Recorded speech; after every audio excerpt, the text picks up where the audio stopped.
Welcome to our Climate Wisdom Studio, live from Baku in Azerbaijan. We bring together experts from science, spirituality and politics to explore new solutions for the unfolding climate crisis. I'm Golo Pilz and I will be tonight's moderator, and we will talk on sustainable future, a very interesting topic.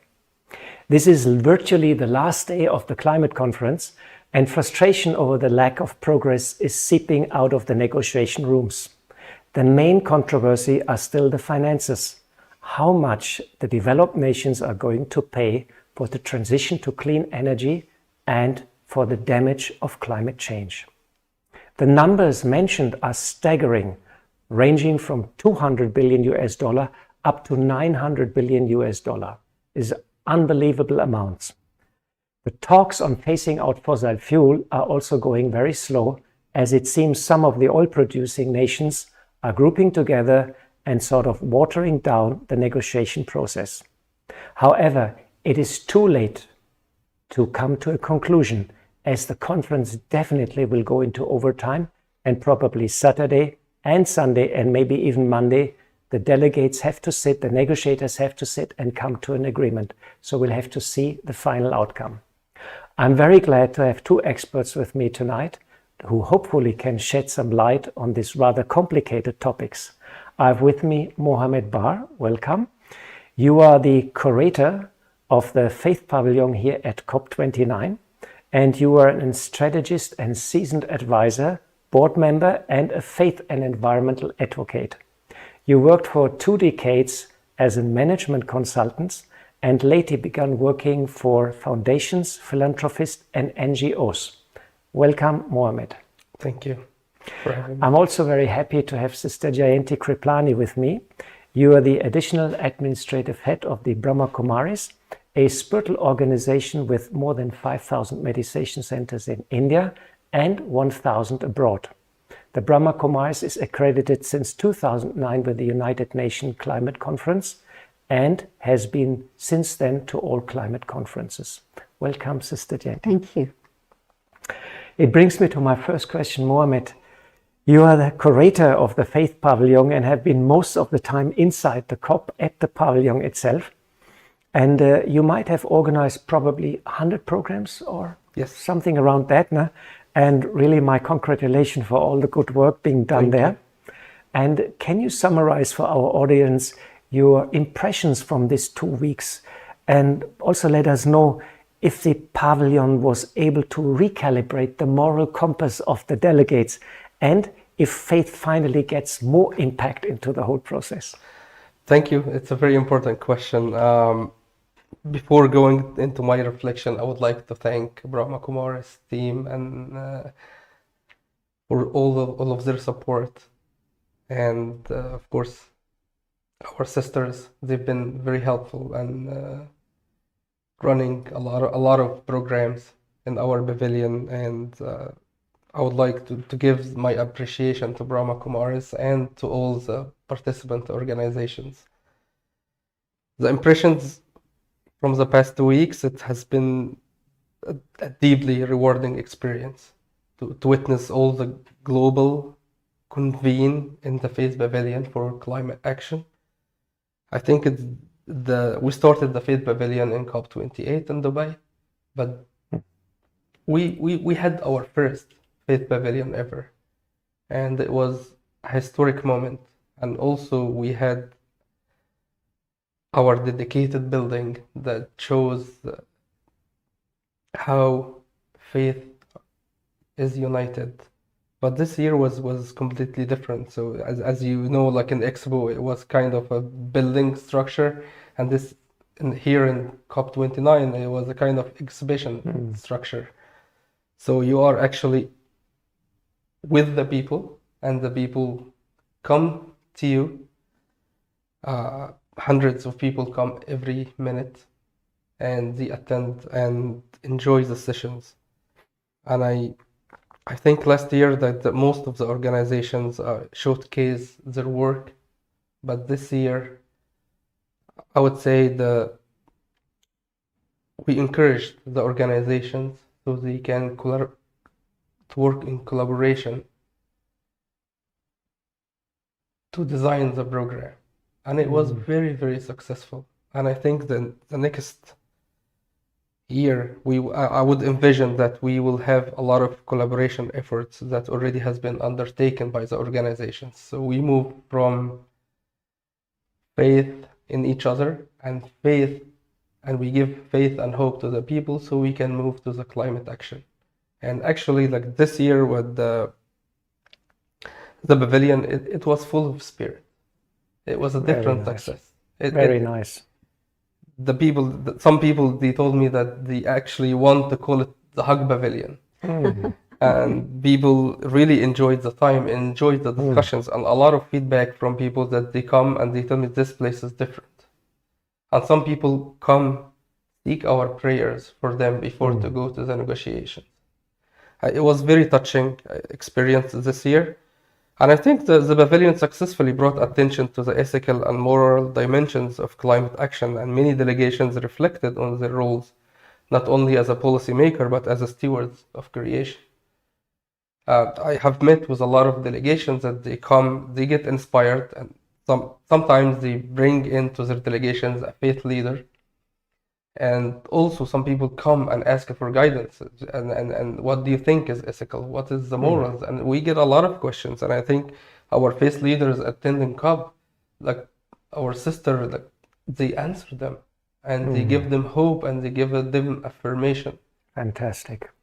That's a fantastic result. I saw also the pavilion last year, and that was a bit isolated. It was a separate building, and this year you were in the middle of the whole exhibition, the Blue Zone, and whenever I came there were throngs of people and something was going on. That's fantastic result. That it was successful, and people that were touched by the heart, and could recharge also the battery, because the conference can be also quite draining, and there's quite a lot of information overload. Thanks very much for this positive description and this positive remark on the Faith Pavilion.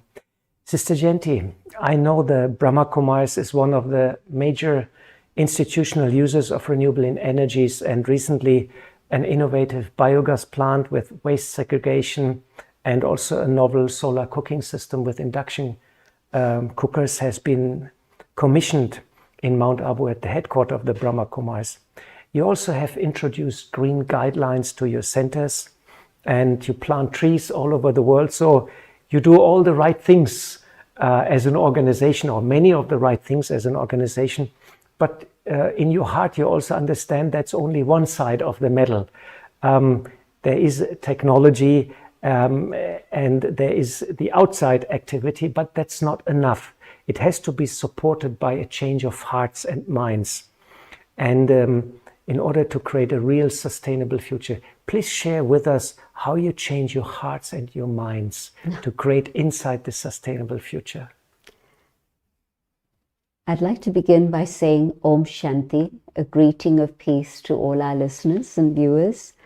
And it means Om, I am, Shanti means peace. So I hope that even as you hear the sound of Om Shanti, you're beginning to feel peaceful inside. Actions come at the end of a long process. And before the action, there's the reflection, the deep thought about it, there's the awareness. And so what we're saying is start with that. Rather than look at the end, start at the beginning, when the mind is just beginning to reflect. And what we suggest is when you go inside and you look at your thoughts and you ask yourself, where will I find peace? Then probably the answer is not by going shopping or even by going to the seaside or to the mountains. You realize that peace is something inside of you. And if you allow yourself that moment of reflection in which you go deeper and deeper, and you discover that space within which is filled with peace, you also realize that happiness is there, that joy is there. And so you begin to ask, well, is buying a new car going to make me happy? Is it buying new clothes that's going to make me happy? Well, we've been doing that and trying that, but I don't think that the degree of happiness has been rising in the world. Rather, I see that there's depression and fear and many, many illnesses that are related to stress and so forth. So it's telling me that all the things we've been doing out there have a place, but it's not enough for human fulfillment and satisfaction. And you have to go inside to be able to experience that. And so I would suggest that if we take a moment of quiet time to see what's going on in our hearts, our heart begins to tell us that instead of going in the right direction, we've been going in the opposite direction, further and further away from our sense of fulfillment. And so when I understand this and I start finding the happiness within, it's very easy to change my lifestyle, to come back to a simpler life of living. Gandhi said, there's enough for everyone's needs, but for no one's greed. There'll never be enough. And so what is my contribution to the planet? Can I simplify my needs so that at least there's 1.0001% difference? But of course, if I start doing things and find fulfillment, others around me see that and they also want to do the same.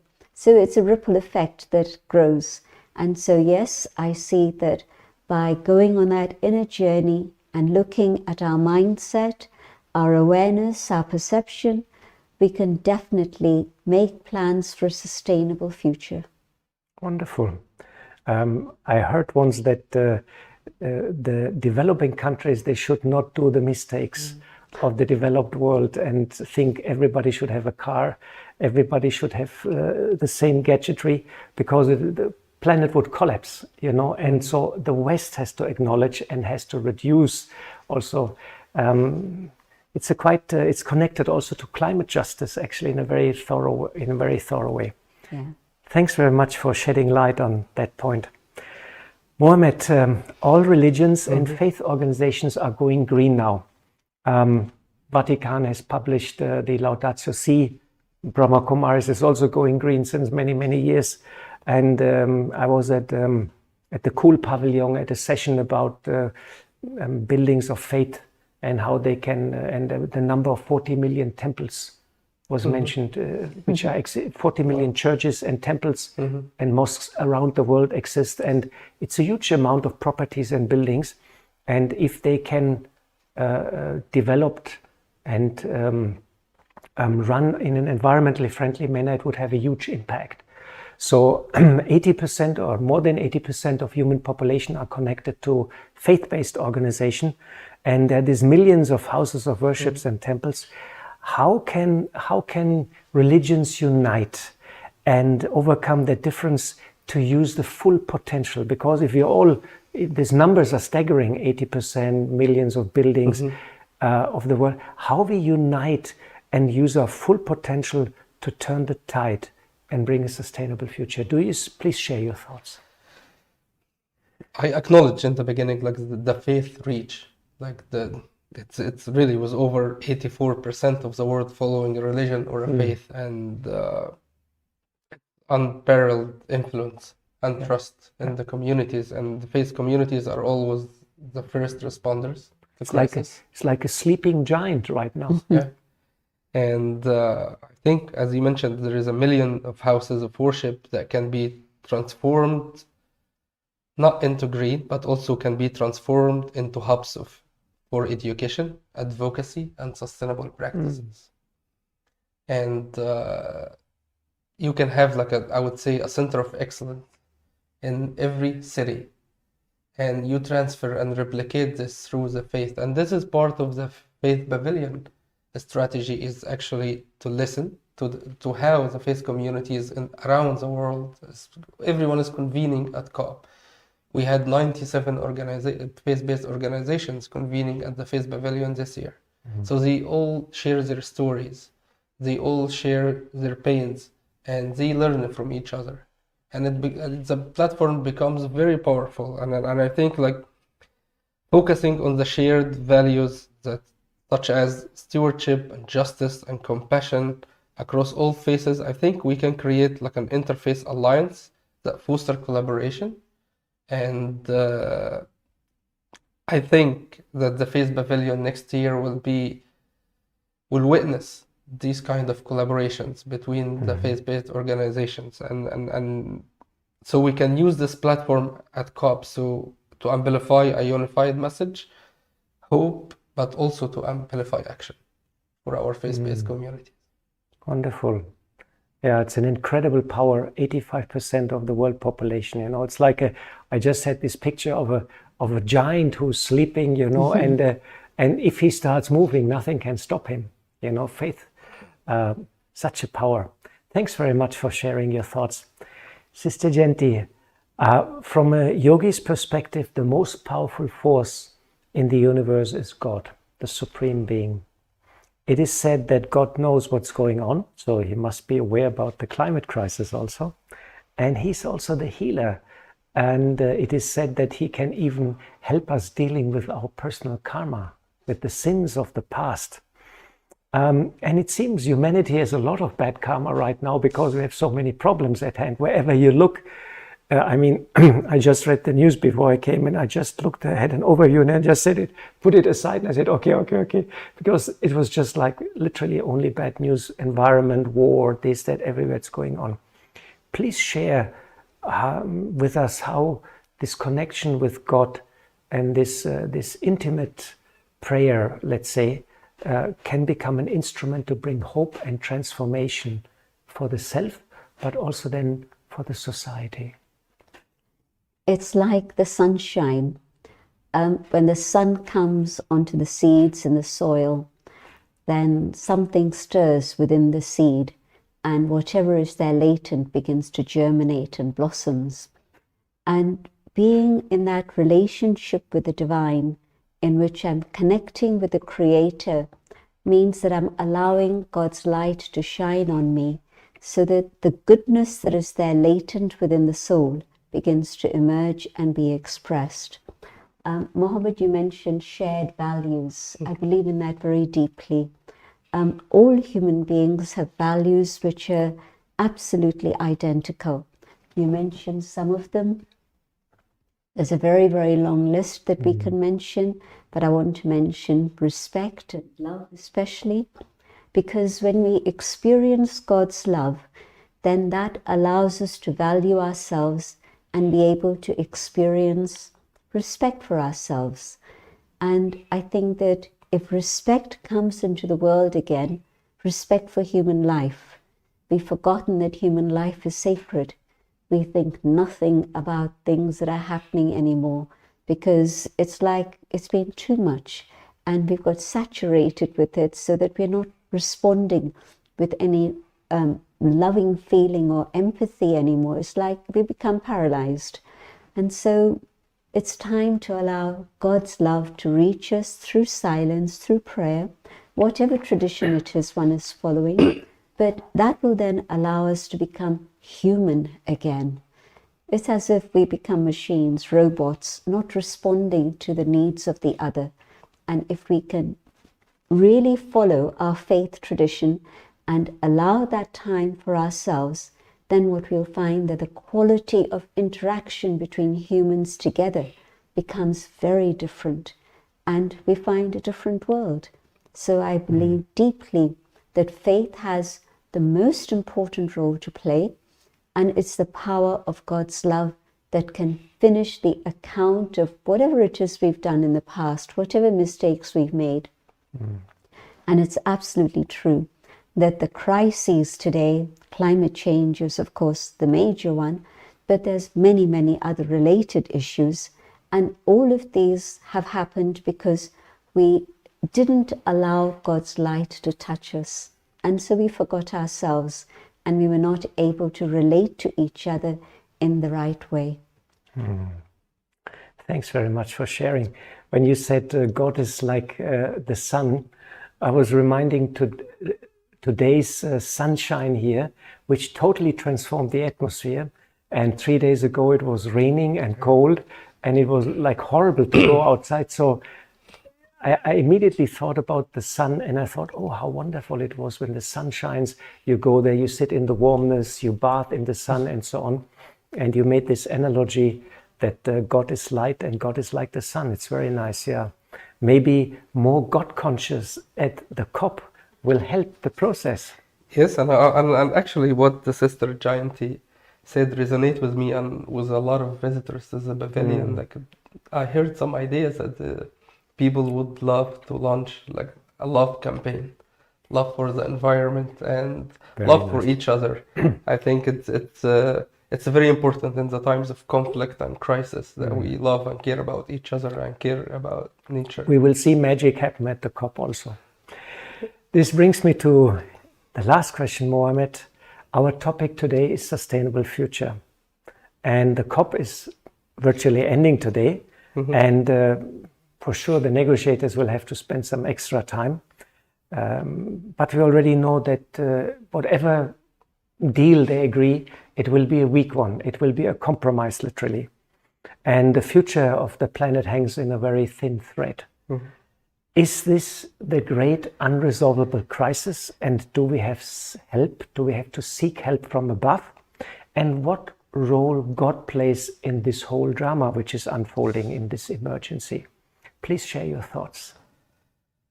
I think, like as you mentioned, the current crisis, the failure to achieve decisive outcome at this COP is really highlighting the human limitations of politics, negotiations.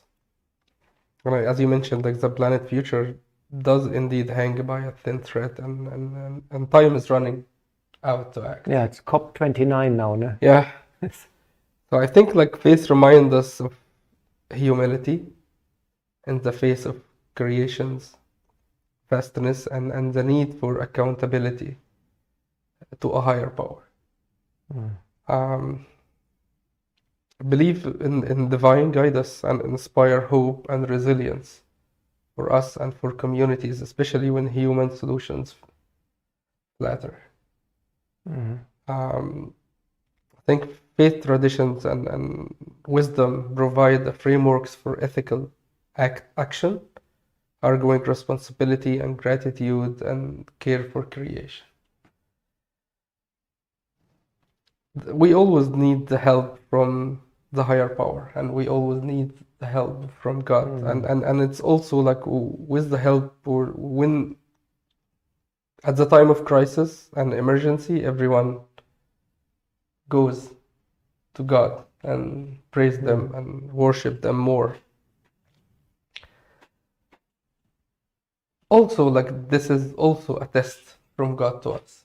Like the higher power is God can do anything He wants, but He just leaving us to decide and work together and find a solution and negotiate and goes into conflict so He can test us as well.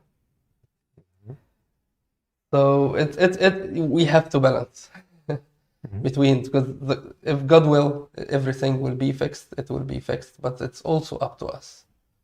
So I think like we have to come up with a call to action, and we have to unify the humanity so we can save Mother Earth, and we have to act and unite so we can save this planet for generations to come, as God willing. All right. That was very interesting when you said that we have on one side the free will and on one side it is also fixed. It resonates a bit what we say in the Brahma Kumaris, that basically you have a free will, but once you take that particular action, then it is also fixed in the drama. You have sort of imprinted that action, and then you have to live with it. So thanks very much for sharing. And these are great inspirations for the climate conference and great inspirations also for the world. And time is slowly ticking, and this brings me to a meditation of Sister Jayanti. Can you take us on a journey towards a sustainable future? Thank you. It's beautiful hearing these comments about the power of faith. And yes, definitely faith uniting the whole of humanity is the future, I believe. So connecting with the higher being, the light that shines, the creator of the whole of creation, I draw on that purity, the light, the might of the divine,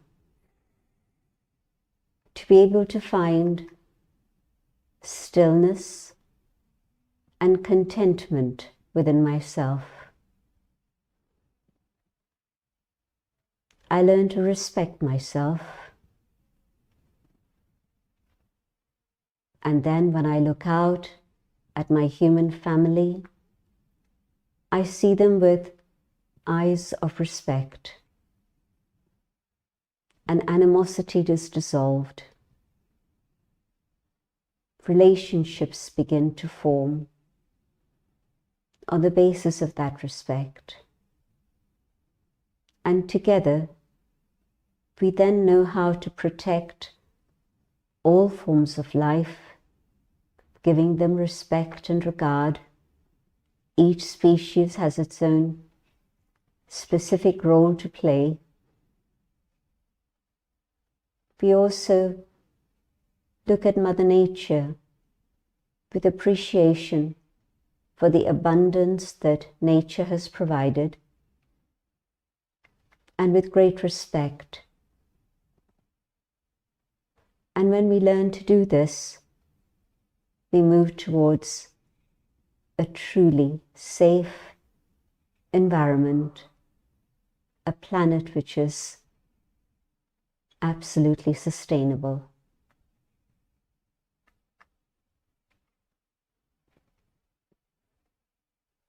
Om Shanti.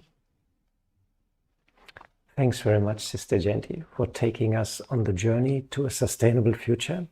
And thanks also, Mohamed, for coming and sharing your insights from the climate, from the Faith Pavilion.